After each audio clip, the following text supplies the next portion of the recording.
byemewe n'ababyeyi inshuti n'abagenzi. Itandukaniro rihari hagati ya nice na Ines. Nice no queen video. Asante sana ndugu yangu Emerysun, kama umekubali idea, yani nimekitendea haki hicho kitu. Sasa utaachana na huyu ndugu yangu bwana. Oya, si ndiye anda DjPro. Akajambo kanyuma mfise kwanza. Joyeux anniversaire. Merci. Yeah. Namazinga. Oh yeah, jamazo ya. Happy birthday to you. Happy birthday to you. Happy birthday to you, Lily. Happy birthday to you. Lily. Sabuku. Be urazi ngene babirimba mu gishinwa.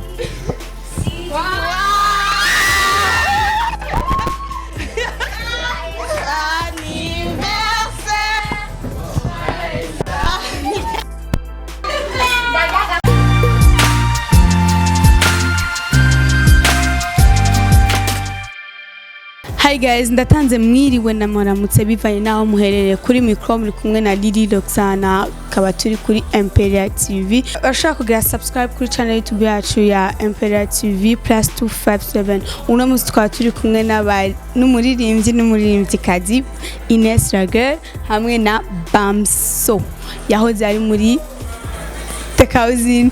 Mwere kuri Bamso bite vyawe? Ni sawa na mahoro na. Ndashimye. So Bamso, duhere aho nyene about The Cousin. Ubu unye arafo ari Buja, Shan Queen arahari na urahari. Twitege yuko yo bariho project about The Cousin canke bimeze gute? Ya project iriho, dusama projet menshi ya The Cousin. Muga tuzoyakora na je na Araflo. Chanel ameze nk'utarimo. Why? Bon. Chanel arikorana. Ya nakiri muri The Cousin. Nje kuri Ines Rager bite vyawe? Ni sawa urakomeye? Ndashima. So Ines Rager, bivugwa yuko muri no minsi utakibazwa muri Peace and Love, amakaraoke yawe nitukiyabona bimeze gute? Bon, ivyo ni kubera ko nahagaritse karaoke kubera ishure.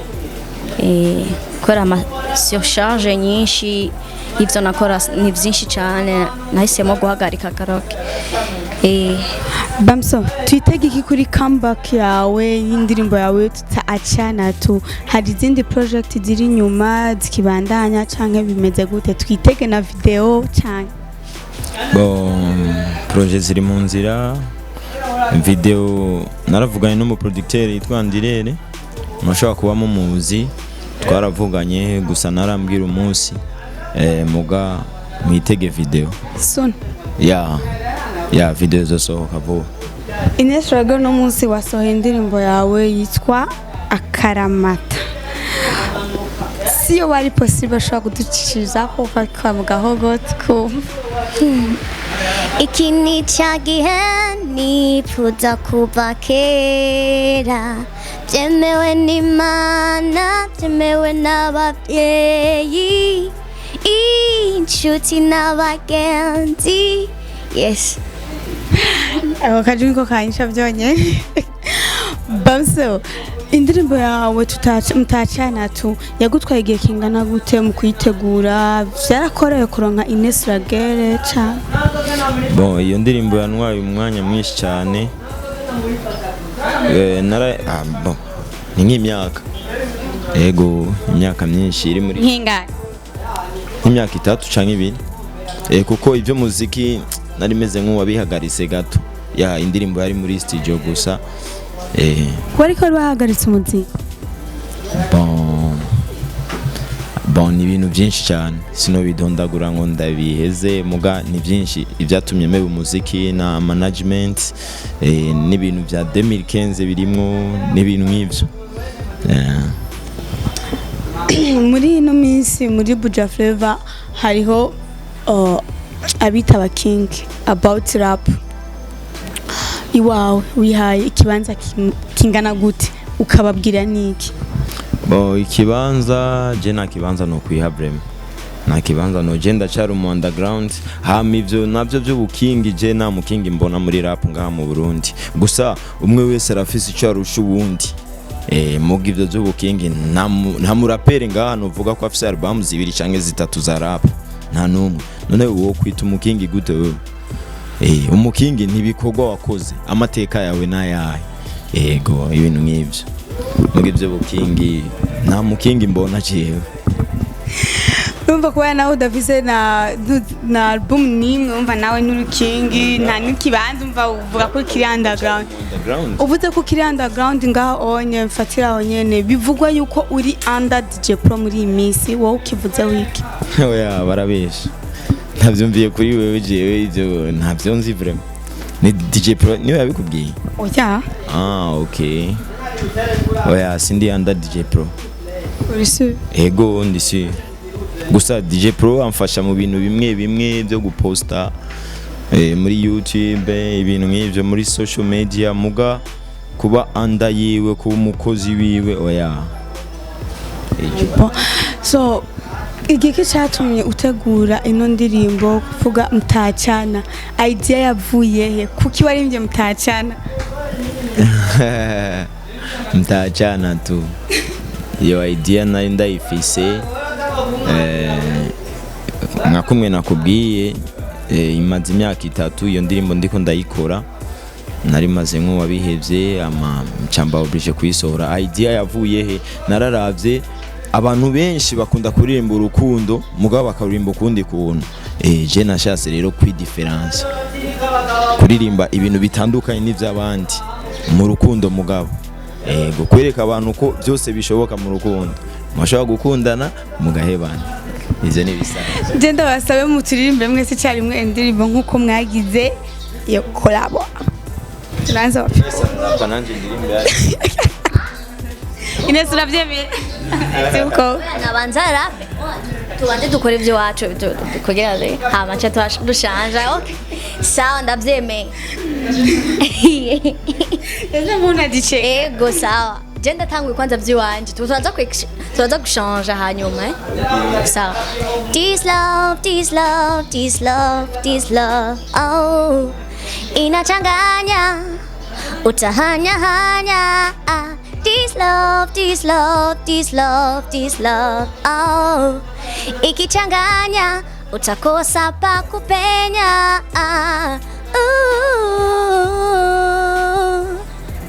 yes bibi aliniambia matemu wa ache kwenye love wanatumu wachache wepiga fashion afu wait and see money na action kote watati vipi kuke Safia na Titi love jemnede wani kisema hakunaga ten love nilizani piro atamoa Ashley ila limwacha mtoto chipsi mayai eti lolo harija pare kona black G oh no kumbe ex anaweza kwa shemeji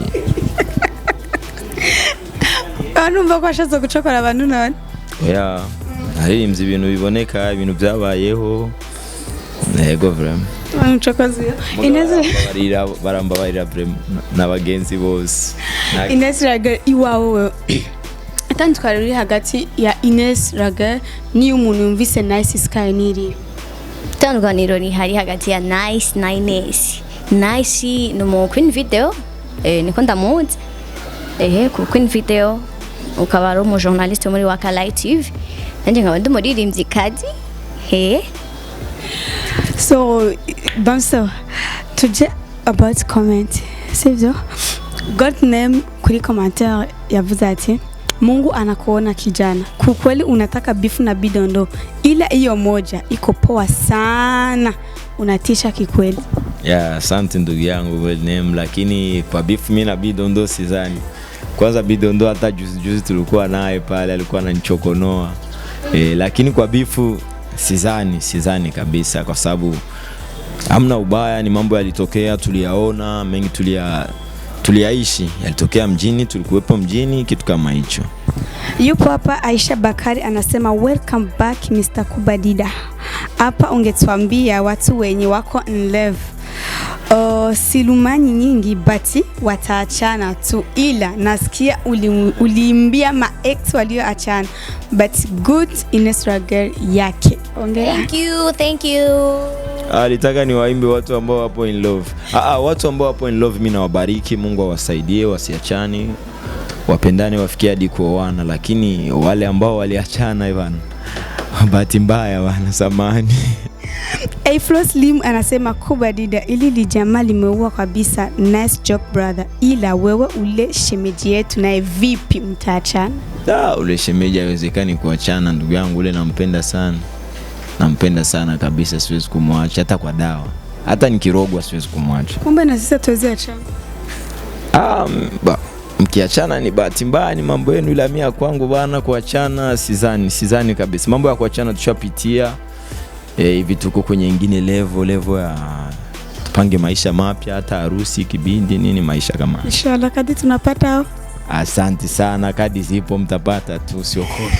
Emerysun anasema sasa Bamso, wewe na kuhusu nini? Tukiachana tutatafutana na wengine. Mbona ni wengi tu? Big up bro, idea ya bien sana. Asante sana ndugu yangu Emerysun, kama umekubali idea, yani nimekitendea haki hicho kitu. Sasa utaachana na huyu ndugu yangu bwana. Baki sehemu moja, kaa na mtoto, panga maisha. Na wewe utaachana. So guys, kandi bashimire murakoze kwitaba utumwe bwacu. Nkuko nababwiye kuri mikomare kumwe na Roxana. Channel YouTube yacu ni ImperialTV. Washaka kudukurikirana kuri Facebook ImperialTV +257. Washaka kudukurikirana kuri Twitter hose ni ImperialTV +257. Bamso, akaya kajambo kanyuma wobwira abantu bako badukurikirana no Burundi bwose? Akajambo kanyuma mfise kwanza ni joyeux anniversaire.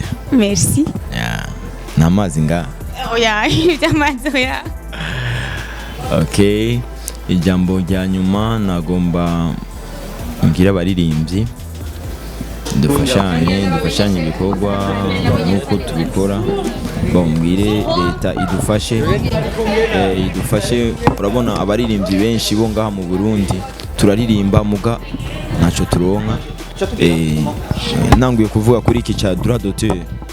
Urabona leta abaririmbyi benshi ntavyo bazi cyane gose bya droit d'auteur. Rero leta yo dufashe kagira amaseminaire kugira umwe wese amenye ukungene yo kurikira akazi kiwe.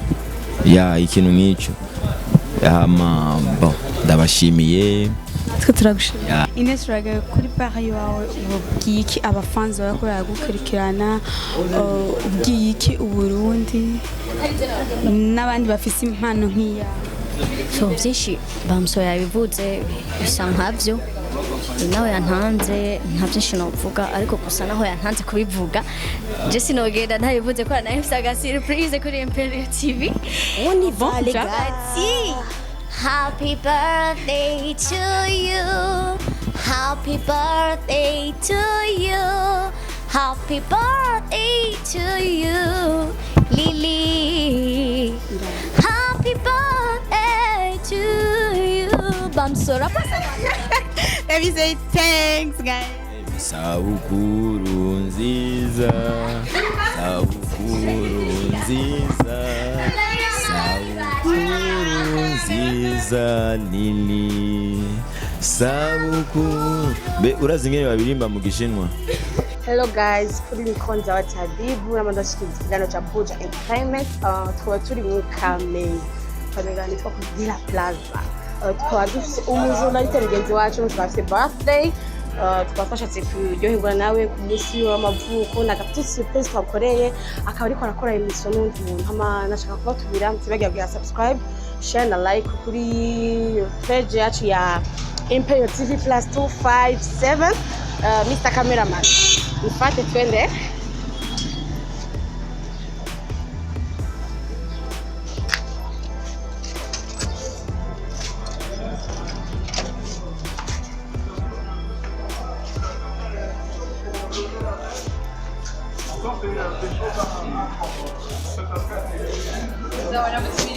Hadi hey.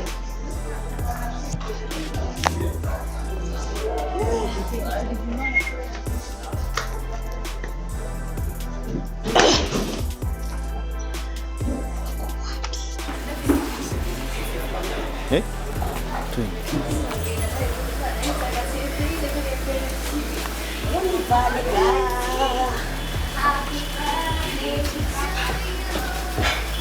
Ongelea ngo.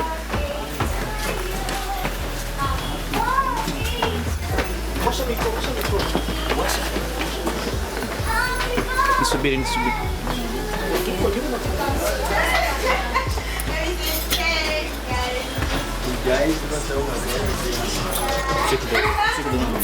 Nenda nirenga.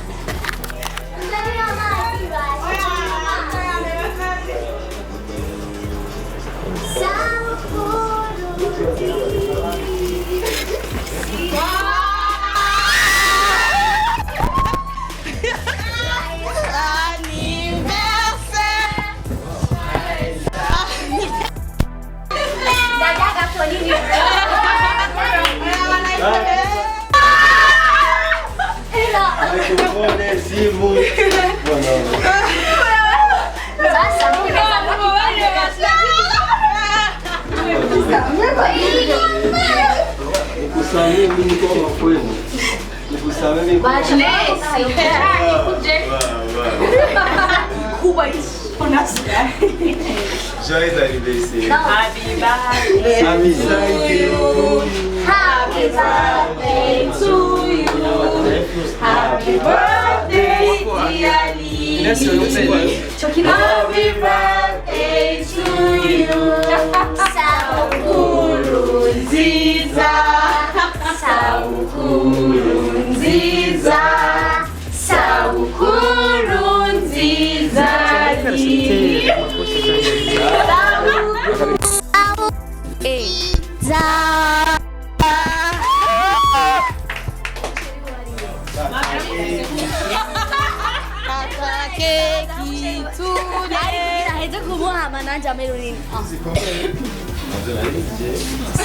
Surprise yabaye.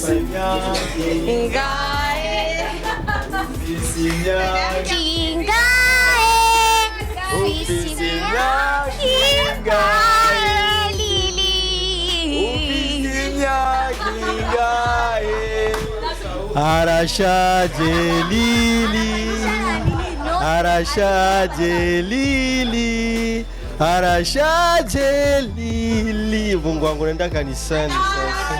Arashaje Lili.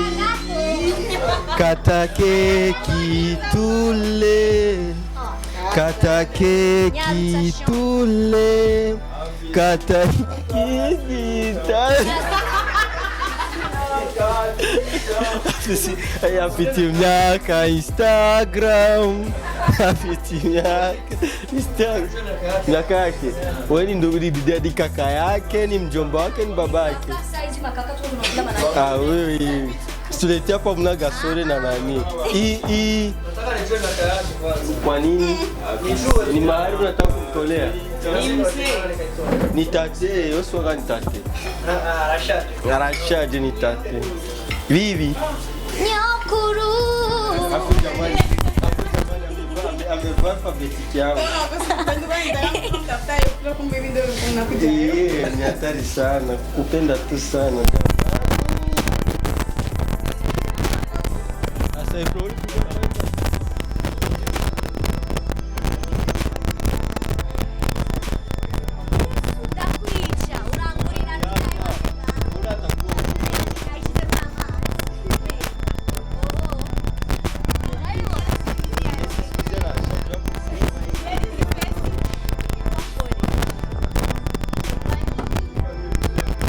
Bakunzi ba ImperialTV,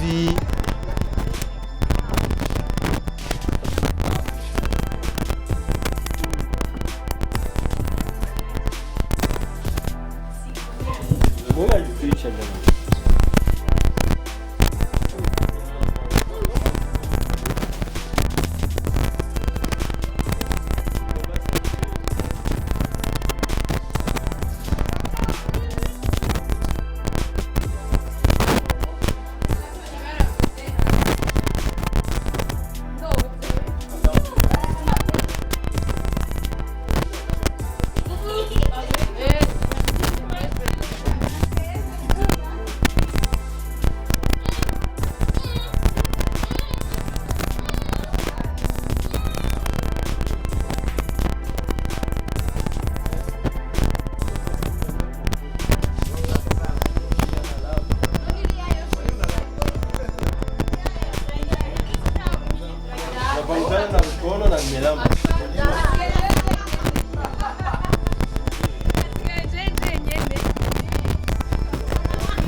Niko kweli.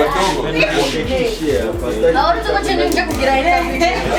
Tena interview na hicho.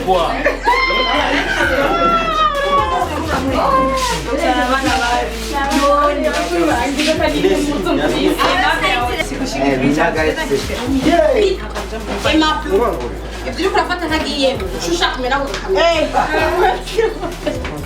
n'ukuntu wabereye utarube inama y'ikure tujwe